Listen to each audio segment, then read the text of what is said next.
Do you want to find solutions that help teams make better decisions, solve problems faster, and free their creative minds to come up with smarter solutions? There's a workshop for that. Bonjour, I'm Nathy Ravez, and I'm delighted to welcome to this show facilitators and experts who share their knowledge and experience of everything you need to know in the world of facilitation, giving you tips and tools for leading groups, sparking collaboration, and driving innovation. Thank you for tuning in, and let's go! Hello everyone, I hope you're all doing well. It's October in the south of Germany. It means that the days are getting colder and colder. So I'm very happy to release an episode that has been recorded during the summer with my friend Sandra Pretzer, who visited me in the south of Germany. If you ever wanted to delve into the world of OKRs, objectives and key results, then you're in for a treat today.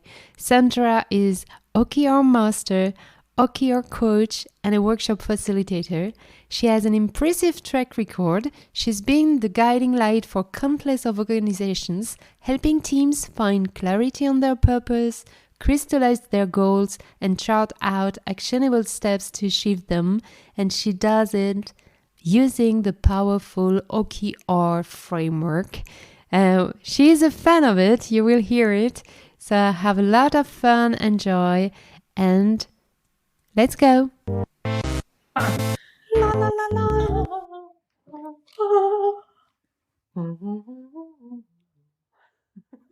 Hi, Sandy. Hi, Nathy. How are you? Good. How are you? Good. I'm so happy that you're visiting me today. Thanks for having me. You took a train today morning at 9 o'clock to come in at 12 in Karlsruhe. Yeah. And we just had a very nice lunch. That we did. And we decided, let's do a podcast. Because why not? Because why not? Yeah. Sandy, you're a OKR coach. You are helping teams with a lot of challenges they have. And we will talk about this. What is that, actually? Yes. But first, I would like to hear, what is your background? Mm-hmm. How did you come into facilitation? Because we know each other from maybe I should tell, we know each other from retreat we did together last year in Italy. True. Roomies. Room neighbors, actually. Yeah. So tell me, how did you came into facilitation? What is your background and how do you came to facilitation? Yeah. I'll try to keep it short-ish. So once upon a time, I studied tourism management. Okay. So, So my origin is in tourism. Well, I never really worked in tourism because my first job was at a flight search engine after graduation, and I did some online marketing for them. I did key account management for them. They sold to a US-based company, and we grew a lot. So I helped develop the European team, went to Zurich a lot. It became too corporate, so I went to another startup, and I did basically the same thing for them in a smaller scale. And at that startup, we introduced OKRs at some point. That was 2016.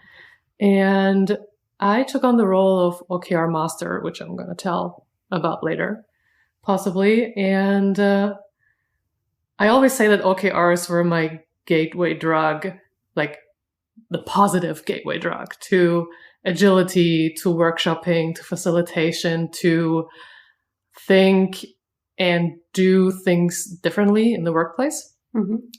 And that opened up like a whole new world for me. And then I decided my key account management days were over. So I had to go into that field of, coaching, facilitation, training, consulting. I didn't really know what that meant or what that would look like, but I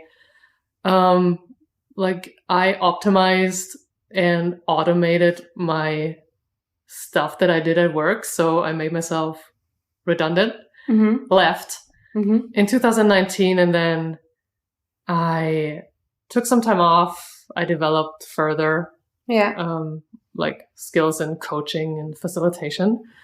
And then 2019, I started working as an OKR coach, as an OKR consultant. First with a consultancy, and then I went freelance in 2021. Interesting. I didn't know that you're coming from the tourism management field. No. Learning new stuff every day. This is nice. And so you talk about OKRs. You are an OKR coach. What is OKR and what kind of problems do you solve with OKR? So OKRs is short for objectives and key results, which is, I think it started out as a method and a process in the 70s already at Intel at that time, and got brought to the broader masses by Google, I guess. So in 2013, there was this Google video, and every company kind of went crazy and wanted to be as successful as Google, and they only had to do OKRs. So this is how this framework got popular outside of the Silicon Valley. And objectives and key results is basically a framework which helps organizations to iteratively work on their strategy. So it's a framework to talk about goals, strategic themes, their vision, and how to bring that closer to reality. So that's basically what OKRs help companies with. So a lot of companies struggle with working on their future, right? They want to stay relevant for the customers in 10, 20, 50, 100 years. The world is changing more quickly. It's more dynamic. It's more complex. So you cannot plan your strategy or plan your vision, right? Like do these steps in the next 5 years and then everything works out the way that we want. That's not the reality anymore, if it ever was. But a lot less. Like the future has gotten more complex, or the present has gotten more complex in the past years. And so you need a different approach to work on your strategic goals. You need a different approach to try things out, being innovative, looking at what your customers need, what the market is like, what the world looks like. And OKRs can help you with that, with a framework, with shorter cycles, communication structure to talk about goals within teams and within the organization to create alignment towards the company vision. Okay, so this is a way of bringing the strategy set by the company into the teams? Yes. Nice. And what kind of teams do you help and how do you support them with OKRs? In which way do you work with OKRs? Right. So there's different levels in the organization. So I work with the leadership team, right? Like leadership, C-level, to bring them on the same page. What do they want to solve with OKRs? Like with any framework, OKRs is not the purpose in of itself. It's always a means to an end. And I want to support the leadership team, like the persons who think it's a good idea to work with OKRs. They noticed it, they got to know it from wherever source, and they want to introduce it to their company. There's various approaches to OKRs. So I want to give them like an overview of what it means, what are the dynamics within the framework, what are the principles, what's the time invest. And this is what I work on with the leadership team. Because we need a commitment, because working with OKRs changes the way we talk about goals, or the way we talk about like performance measurement or whatever. And it will trigger various changes within the organization, and you can never predict where and when and how it comes up. but there will be changes that you need to address. Like it starts with autonomy of teams creating their own goals and ends with reflection of leadership roles. Like what does it mean to be a manager? And so I help the leadership team understand that initially. Yeah. And teams within the organization, well, it varies. So, of course, we want to look at customer value creation. So we want to create value for the customer. And when we pilot OKRs, it's always a good idea to pilot with teams that actually create customer value. Mm-hmm. So I wouldn't start with accounting, yeah, for example. It's a very important team in a very important department, but it's not directly linked to customer value. So I want to help teams creating customer value see what's the overarching company strategy and vision and how that matches to what they see when they work with their customers, when they are working out there in the market and see what their customers need and what they want to offer them that plays into the company strategy. Okay. Interesting. And can you give us insights of the structure of the workshops you give, for example, because you are using facilitation to run OKRs workshops with your customers. So Right. how do you, is this one workshop? Is this a series of workshops? How you structure all your workshops to work with the clients, for example, the onboarding or the workshop day or Right. the delivery? Yeah. So it's a process. So it's not a one-off workshop. Yes. So I do have some onboarding. I call them discovery workshops where I sit together with the leadership team and decision makers within the organization. First of all, to determine whether OKRs is the right way to go for them, Mm-hmm. right? Like I said earlier, like bringing them on the same page, like educating them what the principles are, what the framework looks like, and also reflecting with them, like within that discovery workshop, what the actual problem is that they want to solve, and what they think OKRs can help them with. And this is basically a workshop that I kind of tailor Mm-hmm. for the customer, but it always asks the same questions, Mm-hmm. or has the same structure. Like first an educational part, then we look at the organization. What is their reason for wanting to work with OKRs? What's the problem they want to solve? How can they as a leadership team influence the adoption of OKRs within the organization? How can they support it? How can they prevent it? What could a possible roadmap look like? And all that. And then basically after this first workshop, the company or the leadership team of the company has a better idea of what OKRs mean for them. And they make the decision to either move forward or don't move forward. Yeah. Or move forward with other... Or with someone else. Yeah. Or other methods, maybe. Maybe Or it's other OKRs in yeah. this. Yeah, okay. Either with another consultant or with another method, or they decide to move forward with me with OKRs. Yeah.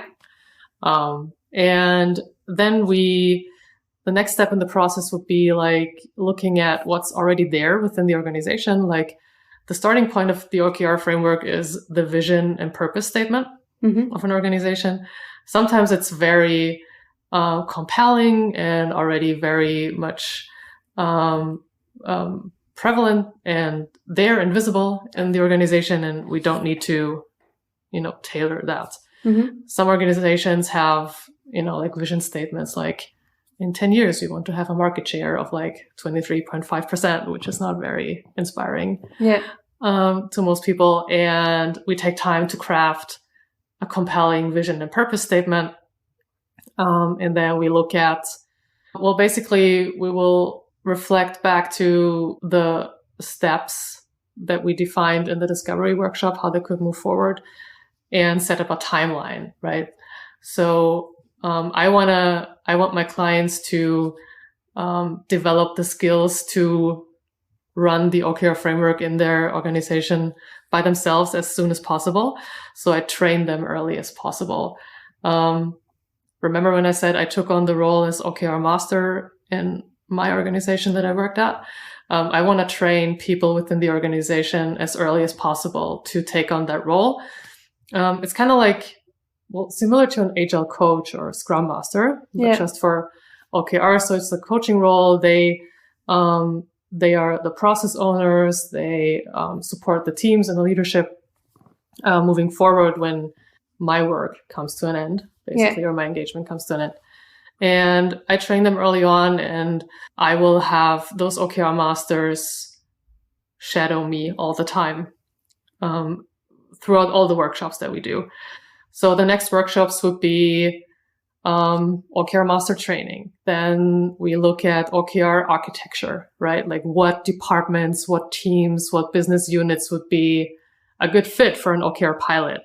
Because we don't want to do like the big bang rollout, like starting tomorrow, everyone is working with OKRs. That's not working. So we want to start first with a small pilot, like 1 team, 2 teams, 1 department, to learn and see whether OKRs is actually solving the problem for them.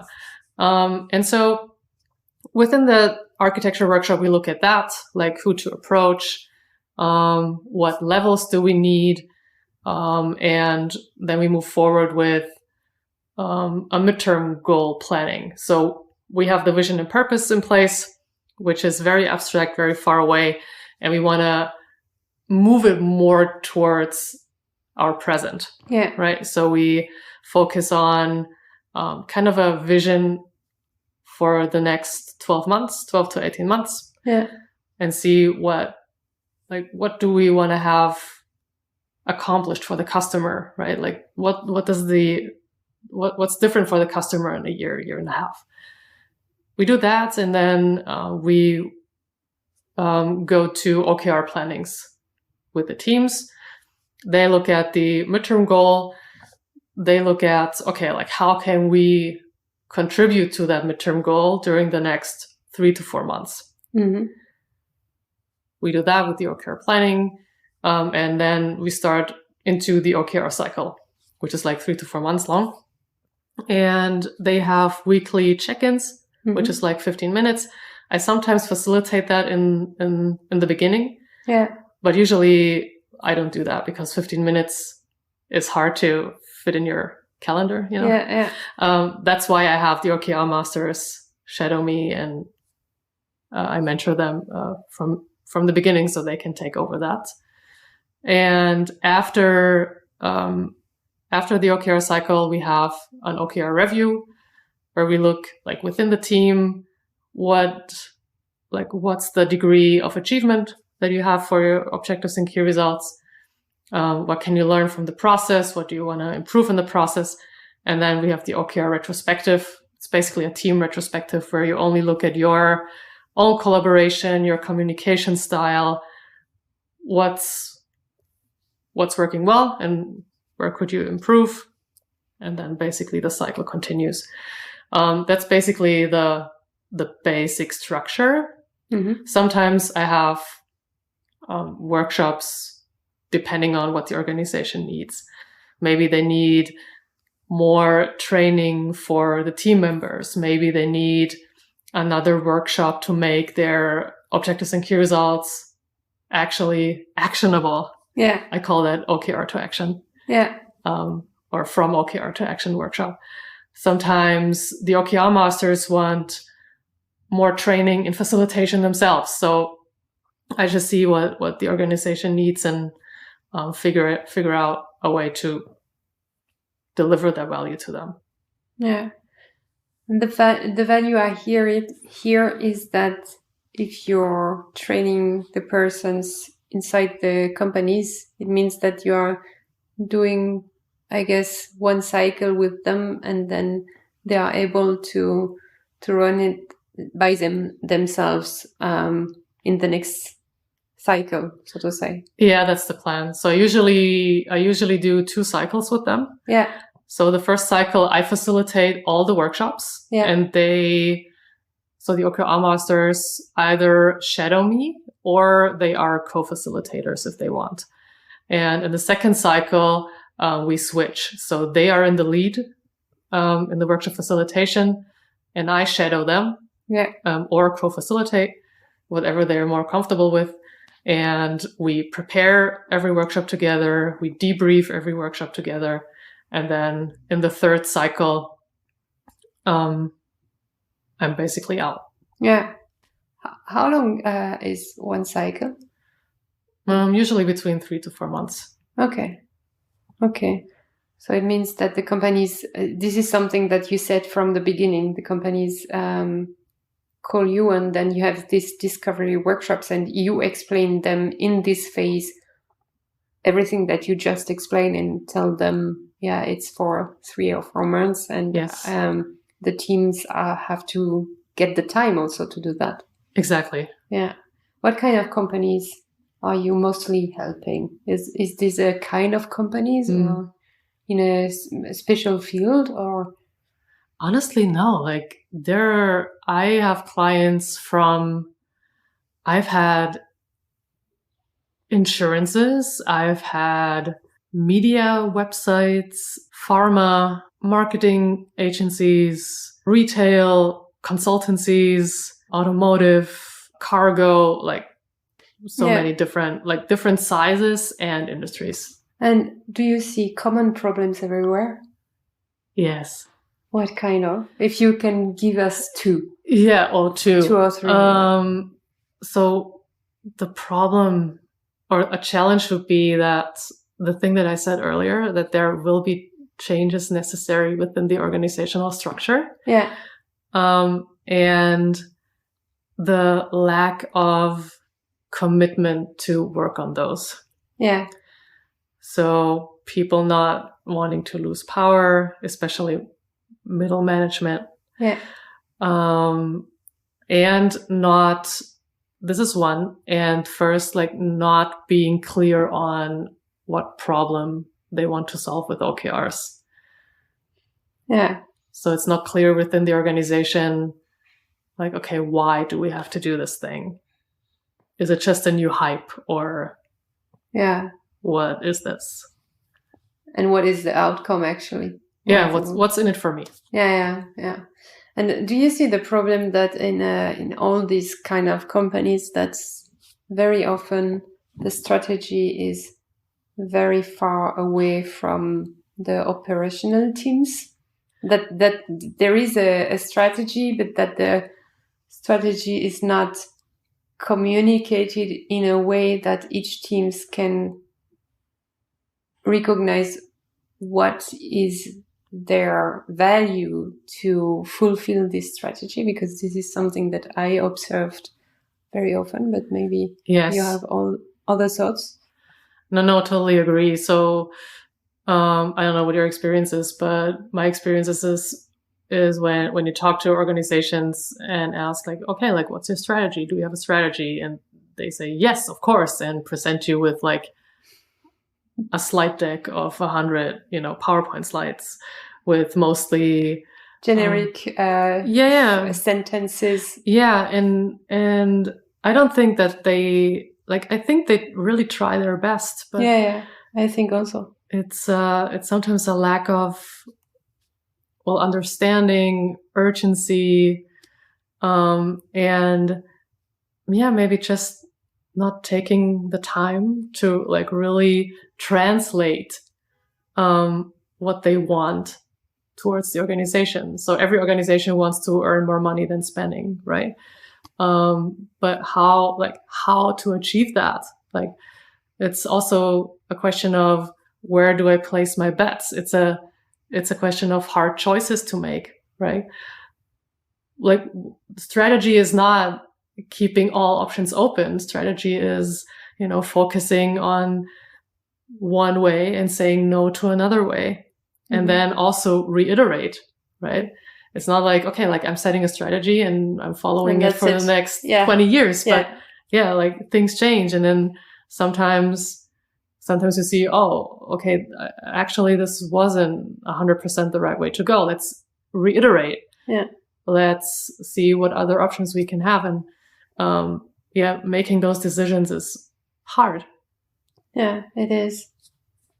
It is, but once they have done this and the strategy is really communicated, and maybe each year a little bit looking over it and transmit the changes to the teams. Once it's tackled, and the teams know what it is about and what are their value from their work into this strategy, then you have a complete other motivation for the people to work on it. This is what I observed. Yeah, exactly. So often I think it comes down to, are you familiar with Daniel Pink? No. And, he's a great guy. He wrote the book Drive. Mm-hmm. It's about basically intrinsic motivation. Mm-hmm. And there's a cool YouTube video, TED Talk that he had. I think it's called The Puzzle of Motivation. And so it's basically the motivators that are still prevalent in organizations, like bonuses, days off, the company car. Well, I think that's no longer very popular, but still, yeah, you get what I mean. Like this external motivators versus intrinsic motivation, right? Like every manager's dream. Intrinsically motivated team. And he says that, well, there's a lot of, like research about what motivates people, and the external motivators, like bonus payments, come from an era where people like worked on the assembly line and did the same things over and over and over again. And research actually shows that when it's only like a mechanical thing, right? Like you're building, you're making pens, whatever, and you're making 50 pens a day. And they say, well, if you make like 75 pens, you will get more money. So you'll figure out how to do the things faster. So you actually can make 75 pens. But once you have to use your creativity and ideas and problem solving skills, using that kind of motivator is actually harmful. Yeah, because it narrows your ideas and your thinking corridor, basically. So Daniel Pink came up with like 3 factors that influence intrinsic motivation. That's purpose, right? I want to see the bigger picture. Like, where's our company going? What are we doing? Like, why do we even exist? What value do we bring to the customer? And what's my contribution to it, right? Purpose. Autonomy. I want to be able to make choices, right? I want to be able to make decisions within a certain, frame. Like there's rules, but still within those rules, I can decide what to do, and I don't want to be micromanaged. So autonomy, purpose, and mastery, right? I want to grow. I want to develop. I want to tackle challenges that are like a hard nut to crack, but I want to, I want to hone my skills and develop further.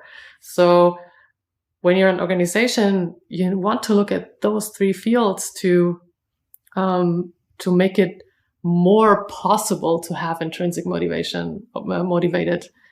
motivated people. You're doing a good job. Yeah. And when you look at OKRs, like the structure that it provides, you can see all those elements within the OKR framework. So autonomy, like teams developing their own strategic goals for themselves, right? Like nobody gives it to them. The purpose, like the overarching goals, the vision and purpose statement, and seeing through their objectives and key results how they contribute to that. And mastery, like they can, like the team decides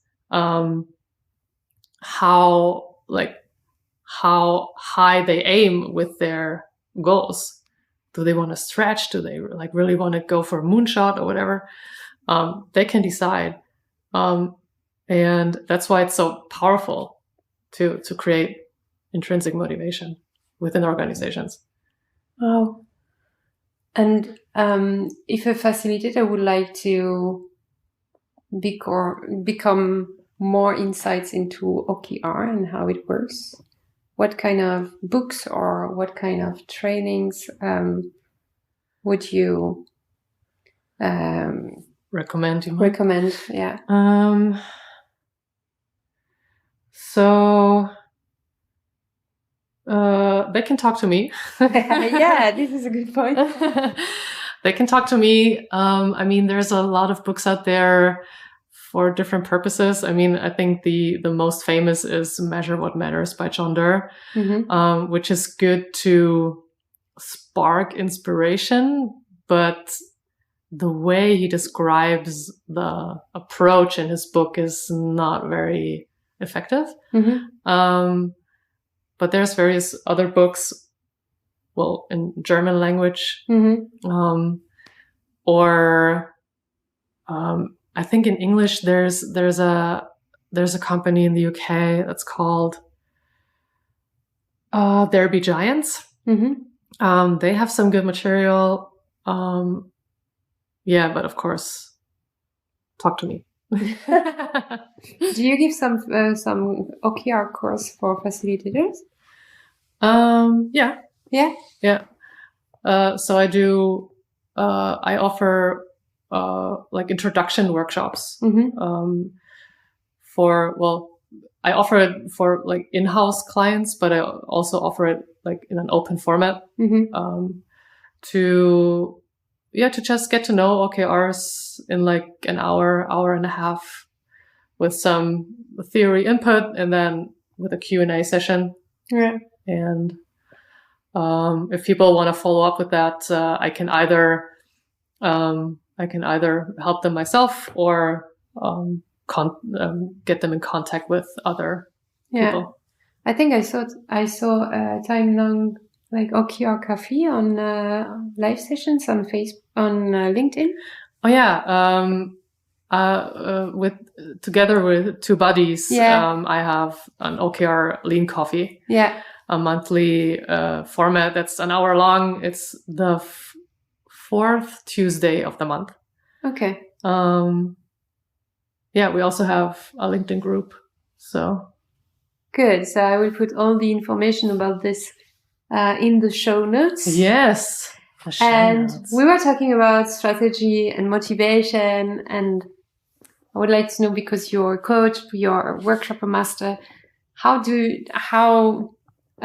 you keep you motivate, or how do you keep you curious to learn other things, and what kind of things or what kind of training do you do for yourself to improve your skills generally and to bring new skills that are good for your customers? Right. So how do I stay motivated?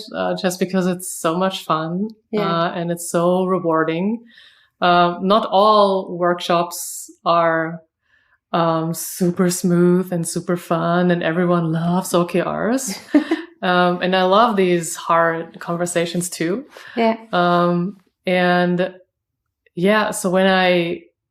when I switched from my previous job to this, I wanted to find something that I didn't want to retire from. And I think I found it, because this realm of facilitation, coaching, helping teams and organizations and individuals is so broad, and there's so much to learn. And it's so cool. It's just so fun. And so my love is always for, I hold a special place in my heart for the OKR Masters or any other role that wants to, support teams. Yeah. And, supporting teams and helping teams develop and each team member develop is something that I look into a lot because, when you start working with OKRs, it's always organizational and team development that go hand in hand. And even if you don't work with OKRs, team development, like self-management, accountability and so on is so important. And that's where I focus my own training right now. So currently I'm in a training for the loop approach, which is, it was coined by a consultancy in Berlin. I love them very much because their approach is like very human-centered and makes a lot of sense. And they really think about how they handle their own organization with employee accountability and shareholding and stuff. And I'm happy I got a spot in their Loop Fellow training this year. And so I have my final modules in Berlin in September.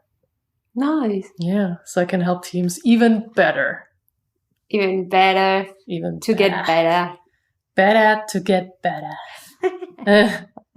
Thank you so much. Thank you so much to be my guest. It was not planned. We just planned a nice afternoon in Karlsruhe in the south of Germany. Yeah. And I got you here. You lured me here. Yeah. For a podcast. It was really, really insightful. Oh, thank you. I love that. Thanks for having me. Thank you, nice. Sandy. It was really a great pleasure to edit this episode again and to listen to our conversation. A huge thanks to you, Sandy, for sharing such invaluable insights with all of us today. For those who want to dive deeper into Sandy's work and get in touch with her, I've got you covered. Check out her LinkedIn profile and her official website. I've dropped the links in the episode description, as well as a link to the book Drive by Danielle Pink, and also the link to the YouTube video she mentioned about intrinsic motivation. Joining us in the next episode will be David Finnegan, a mastermind when it comes to design sprints. David's not just any facilitator, he works closely with product teams and organizations, but he's been also leading for a while the OKR Master coaching calls, so he knows also what are the challenges of many facilitators. He will give us a few tips and tricks about that, so mark your calendars and gear up for another insightful episode in 2 weeks with David Finnegan. And until then, I wish you good health, happiness, and lots of success. Au revoir!